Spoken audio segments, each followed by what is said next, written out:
Actualmente, el mundo de la ciencia y la tecnología se enfrenta a una revolución cuyos límites son inimaginables. La conquista de un universo infinito y a la vez diminuto está provocando gran avance en la investigación y el conocimiento. Sus aplicaciones abarcan desde los productos que usamos diariamente hasta desarrollos que podrían transformar la existencia humana. Dicha revolución crece, se multiplica y se acelera. En 1981, el desarrollo del microscopio de efecto túnel permitió a la ciencia conquistar un nuevo mundo. Ver la materia a escala atómica y luego manipularla en estas dimensiones hizo posible crear nuevos materiales con nuevas propiedades y sorprendentes aplicaciones. Fue el germen de una revolución que recién comenzaba, que iba a tener efectos e implicaciones sociales, económicas, políticas, éticas y un profundo impacto en nuestras vidas. Es la revolución de los nanomateriales.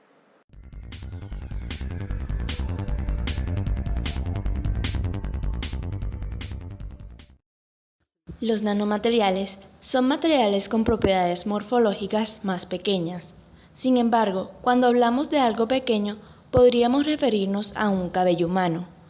Pero para que se pudiese llegar a la escala de un nanomaterial, se tendría que reducir decenas de miles de veces su tamaño para llegar a la escala nanométrica.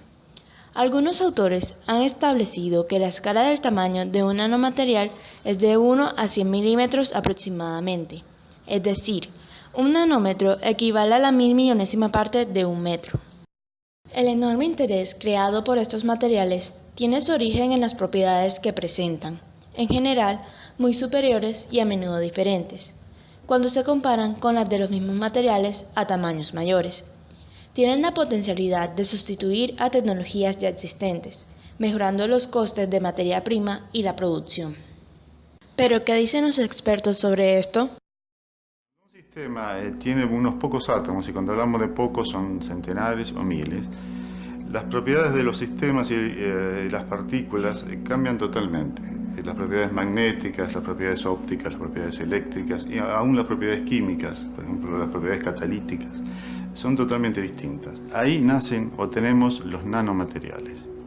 Así que los nanomateriales son aquellos en los cuales introducimos nuevas propiedades, introduciéndole nanosistemas. Acá traje un ejemplo, que esto es una cosa absolutamente experimental todavía, pero esto es un hormigón. Los hormigones, como no se flexionan porque se fracturan, se rompen. Ahora, este hormigón tiene una capacidad de flexión muy alta, es decir, 10 veces más que un hormigón común. ¿Y por qué? ¿Cuál es el secreto? Y el secreto son nanotubos de carbono, que se incorporan en el proceso del hormigón, forman una estructura y hace que este material sea mucho más elástico que el material tradicional. Las extraordinarias propiedades de estos nanomateriales aseguran una revolución en los modos en que estos materiales y productos van a ser obtenidos.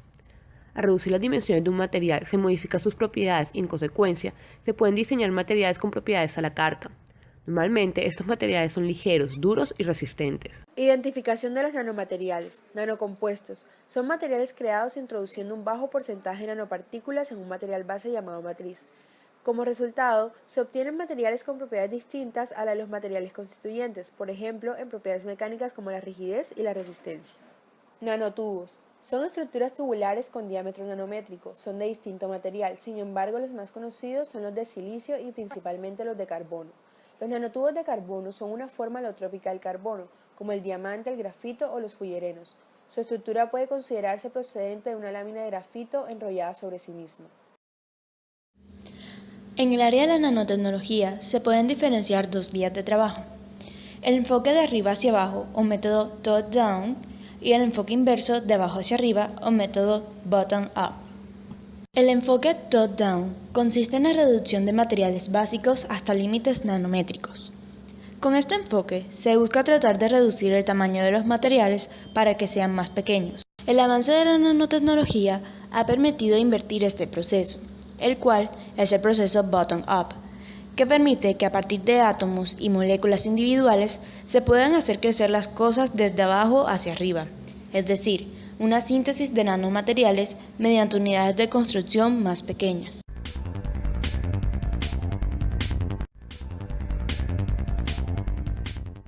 Los nanomateriales han sido utilizados desde hace miles de años. En los primeros siglos de la época cristiana, los romanos utilizaban piezas de vidrio coloreadas con nanopartículas. En la Edad Media, se utilizaban partículas de oro y plata para dar color a los vitrales de las iglesias.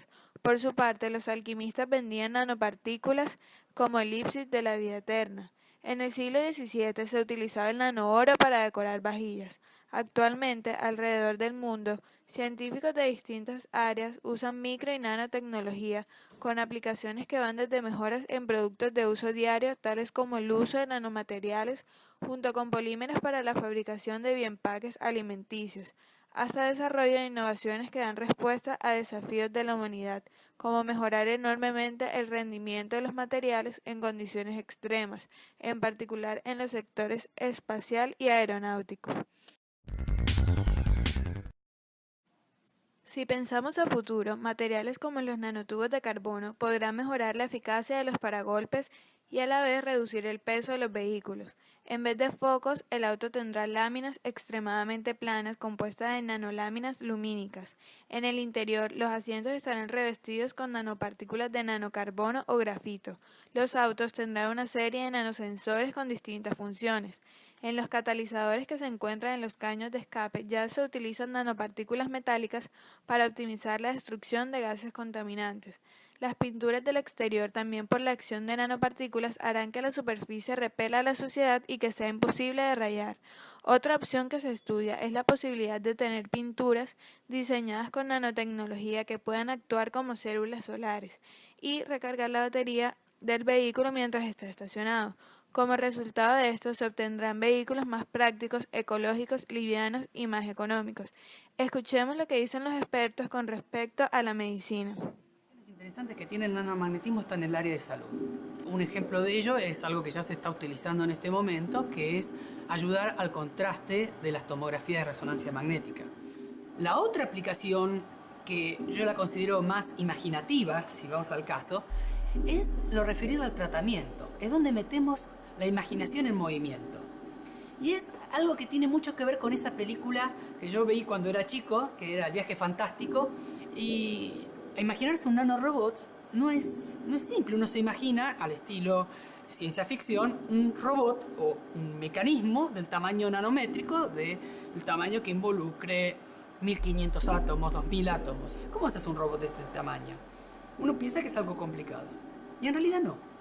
En realidad nuestro robot es una partícula, una esferita, un cubito de un material magnético. Por ejemplo, un óxido de hierro. Podemos, ya que es magnético, dirigirlo dentro del torrente sanguíneo hacia el lugar que queremos tratar con un imán, justamente, o con un campo magnético de suficiente intensidad. Y vamos a preguntar, ¿y de qué me sirve llevar partículas? Entonces yo te respondo, momento, si llegan partículas, yo con esas partículas puedo hacer llegar medicación. Y eso tiene la ventaja de que se utilizaría menos material, porque no se desparrama por todo el cuerpo, y en el caso de un oncológico, por ejemplo, de una quimioterapia, que uno está introduciendo un veneno en el cuerpo, uno lo localiza en el lugar donde quiere actuar. Si uno puede mover partículas, porque lo podemos poner un campo magnético que sea oscilante, esas se calientan, entonces podríamos quemar célula a célula el tumor. Eso significa dirigir nuestro robot, que es una partícula, no es más que eso, a la célula del tumor, y ella, una vez que esté ahí, quema, o sea, mata solo la célula del tumor y no las otras. Momento, no esperes tenerlo mañana, pero con suerte en algunos años podamos tenerlo realmente en los hospitales. Podemos concluir que el auge experimentado por la investigación en el campo de los nanomateriales en los últimos años pone en manifiesto las potenciales aplicaciones de estos materiales en muy diversos sectores, tanto de la sociedad como de la industria.